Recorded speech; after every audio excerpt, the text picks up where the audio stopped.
for Arsenal as a 9-minute 3-goal second half blitz leaves the Gunners past West Ham. 8 knockout phase slots up for grabs as the FA Champions League reaches final group stage match day.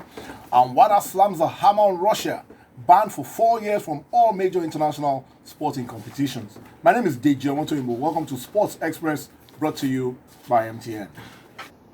Many thanks for joining us for Tuesday's edition of Sports Express, brought to you by MTN. As always, international news is our first port of call.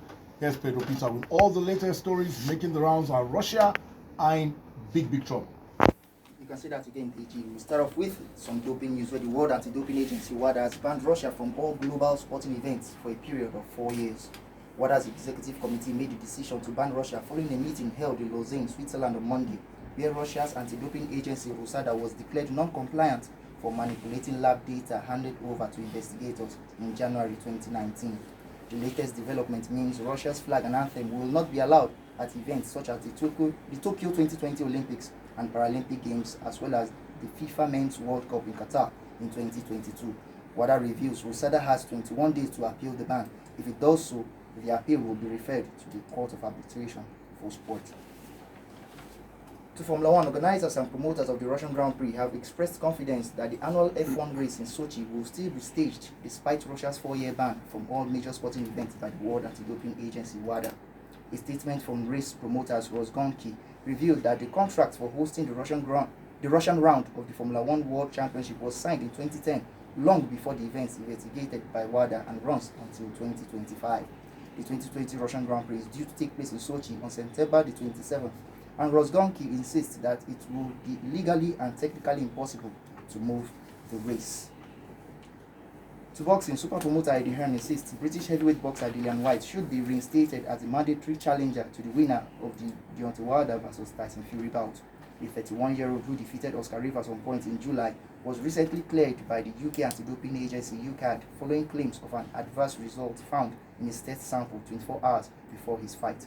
The World Boxing Council (WBC) has since stated that once White's situation was rectified, he could regain mandatory status as from February 2021. Finally, to golf, world number 2 Rory McIlroy has confirmed he will not compete at next month's European Tour event in Saudi Arabia, despite being offered a large appearance fee of around $2.5 million. Top golfers include Brooks Koepka, Dustin Johnson, and Phil Mickelson are among the big names who will be in action at the Saudi International in late January.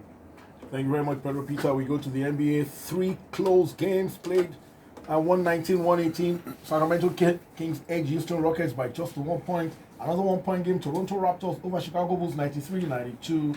And a 2-point game, Detroit Pistons defeated New Orleans Pelicans 105-103. Other results, Milwaukee Bucks are now 21-3 and a 10-match winning streak. 110-101 victors over Orlando Magic. Phoenix Suns scored Minnesota Timberwolves 125-109. Memphis Grizzlies over Golden State 110-102. LA Clippers defeated Indiana 110-99. Boston Celtics over Cleveland 110-88. And Oklahoma City Thunder got past Utah Jazz 104-90. But the Milwaukee Bucks are rolling. 15 games, winning streak. You can't stay for that age. They've beaten all sorts of teams, and they are the form team. Now they have taken their place back as the best team in the league. Remember Lakers pursued the next game. But 2 games, the reason why I don't think people who gamble can ever win. How can you explain Kings winning at the Twitter Center? Yeah. And how the Jazz goes to Thunder? Yeah. Those are mysteries that you can't solve. But they got the win, and I look at the stats. Not that Rockets didn't play well. They just the Kings just found the shot that could win the game in the last minute. Thank you very much, buddy. When we return from the break, very, very important message coming your way from the Caris Awards. We'll be back. Welcome back to Sports Express, brought to you by MTN. It's time for the Nigerian sports scene. On Sunday, the 15th of December, the Caris Awards will honor Nigeria's first ever Olympic medalist, boxer Nojim Maegun, who won a bronze medal at the 1964 Olympics in Tokyo, Japan. Interestingly, we are going back to Tokyo next year. Here to talk about this excellent award given to this noble Nigerian is Mr. Mike Igbokwe, SAN. It's important to add that. He's the head of Benevolent Department of Household of God Church. They are the ones putting this together. Good to have you here, Mike. Let me ask you this. Caris Awards, what's it about and why Nojim Maegun for the award this year? Thank you, Didi. The Caris Award is an award that Reverend Chris Okoti, the pastor of Household of God Church, established in 1996 as a part of the Grace event, which he also set up in 1990. The Caris Award was established by him with a view to recognizing and honoring any Nigerian, dead or alive, who has contributed to the development of one sector or the other of the nation, whose outstanding contribution or service has either not been adequately recognized or recognized at all. It comes with not just the recognition, but the award and a cash gift. Right now, it comes with 2 million naira. All right, and it's with a view to ensuring patriotism, nationalism, and unity. You know, it's without any political bias, religious bias, or geopolitical bias. As long as you qualify, you meet the requirements. Now we are interested because you are now giving this award to a sporting icon. I mean, that's Nigeria's sports. You can't take that away from Nojima Egun. What was the thought process, and is it the first sports personality you give an award to? No, he's going to be the third one. The first was Ogan Bassey, and then followed by Emmanuel Okala. And then he's the third. But the reason why it's been given to Pa Nojima Egun this year is because he was the first Nigerian to win an Olympic medal, and that was in Olympics in 1964 in Tokyo. Through boxing. All right, and thereafter Commonwealth too, he won 2 years after, and then he also had some other national honors. Being the very first person to actually get that kind of international laurels for Nigeria, he was able to inspire other Nigerians to go into boxing and to win laurels for Nigeria, both locally and internationally. And right now, he's blind and had been neglected by family, and he has not received any national honors. So it's a very good idea. It's a very good thing to have recognized and picked him out. And I must tell you, at least 5 of the previous Caris awardees had been given national honors after our church recognized so it. Yes, it's probably a platform to bring them out of the open. I must tell you, that's not the main reason, but it's just that part of the impact that this award has been having is that by the time we recognize them and we give them the award, the attention is drawn to them. That's good. So what do you expect on Sunday? Yeah, we expect a good outing. Every year we always trust God to make it better than the previous ones. And this is about the 34th since 1990, and then since 1996, when we started the Caris Award, this is about the 24th. Every year has always been better. So we invited a couple of people. The Honorable Minister of Sports is going to be the chairman. He has to honor Nigeria's first Olympic medal. I believe yes. You know, he has given us his order. That would be nice.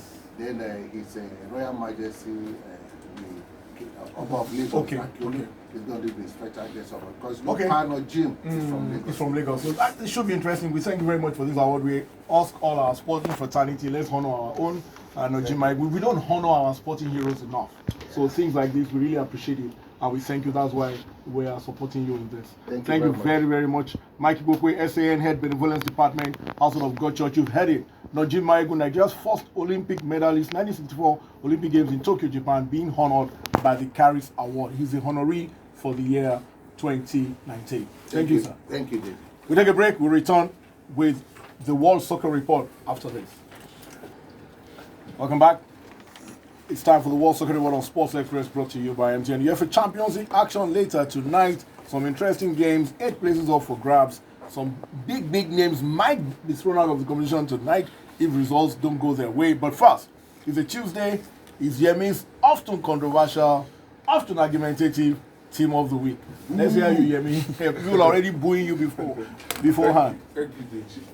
Team of the week this week is in a 3-4-3 formation. I can see this is already standing beside me. In goal is Gretna Zena of Brest, despite the fact that he considered the goal against our Victor Osimhen. He kept Brest in the game and only considered the goal, but made 9 saves, which was most across Europe. A back 3 of Diego Godin of Inter Milan ensured that Inter got a draw at home to Roma. There's Rami Benezabi of Borussia Mönchengladbach, who scored the brace for Borussia Mönchengladbach to ensure that they stay top of the table as they defeated Bayern Munich. There's Joachim Andersen of Lyon, as Lyon tried to get some resurgence. In midfield is Luis Alberto, who had 2 assists as Lazio ensured that they defeated Juventus to make Juventus' first defeat in the Serie A this season as they won Juventus 3-1. There's Christian Asaudi who had a goal and assist as Torino put 2 past Fiorentina in their 2-1 win. There's a certain Scott McTominay of Manchester United who is really at the top of his game right now as United defeated Manchester City in Manchester Derby. There's Jadon Sancho who had a brace and an assist as Dortmund put 5 past for Chula Düsseldorf. Up front is a certain Jamie Vardy who's top scorer in the Premier League with a brace, and the 2 sets of hat-trick heroes, Lionel Messi of Barcelona has put goals aplenty past Mallorca, and a certain Joaquin of Real Madrid, which makes him the oldest. That's the name I was looking for. I was going to cut your neck if you didn't put Joaquin. In La Liga at and 38 years. manager of the league. I never thought I would say this. It's only I like that. I like that. All right, Yemi, well, we can go to Yemi TM442, Sport Vision NG, and go and kill Yemi if you want to do that. Let's go to the Champions League matches quickly. Group E, Salzburg play Liverpool and Napoli play Genk. Please note, Group E games are coming up at 6:55 p.m. We have the early kickoffs, and you know those 2 games have to play simultaneously. Group F, Inter play Barcelona and Dortmund play Sevilla. All the other games at 9 p.m. Group G, Benfica hosts Zenit and it's Lyon against Leipzig. And in Group H is Ajax Valencia, Chelsea playing Lille. Yemi, Liverpool are defending champions, but if results go against them, they might be out. It's not likely to happen, but they might just get knocked out tonight. Incredible. Chelsea in 2012, 2013, after winning Championship, got knocked out the following year and dropped to the Europa League. It might happen to Liverpool, but it will only happen if Napoli win and if Liverpool lose by a better scoreline than the 4-3 they defeated Salzburg. Now, Liverpool have not kept a clean sheet in 14 games. And Salzburg always score. So it's interesting. You make it very interesting. Let's wait and see. Inter might go out tonight as well. They are home to Barcelona. They need a result because it's likely Dortmund will beat Slavia Prague, and Barcelona already qualified. They have the honor of not of playing not having Messi. And Ajax Valencia, Chelsea Lille. Chelsea should get the home win, but it's still dicey. Very dicey. But all eyes should be on Valencia Ajax game because we thought at the start it seemed like Ajax were steamrolling their way through. But it'll be very interesting. Hopefully Chelsea can get a result, even though they've had a bad run of form of late. Lost in the Premier League to Everton. It'll be a good one. It was interesting. If Valencia beat Ajax and Chelsea beat Lille, Ajax are out. Interesting. Thank you very much, Jamie. That's our show. Before we go to Best of the Rest, a birthday shout out to Azubike Eze. Happy birthday, Azubike. That's from Yemi Adesanya. Our Best of the Rest is from cricket, and Pakistani cricketer Nasser Jamshed has pleaded guilty of conspiring to bribe other players to spot fix in a T20 match. The 30-year-old who represented Pakistan over 60 times admitted conspiring to offer bribes to professional cricketers during his trial at Manchester Crown Court, and he will be sentenced in February 2020. My name is Dave Jomoto. Thanks for your time. Good morning.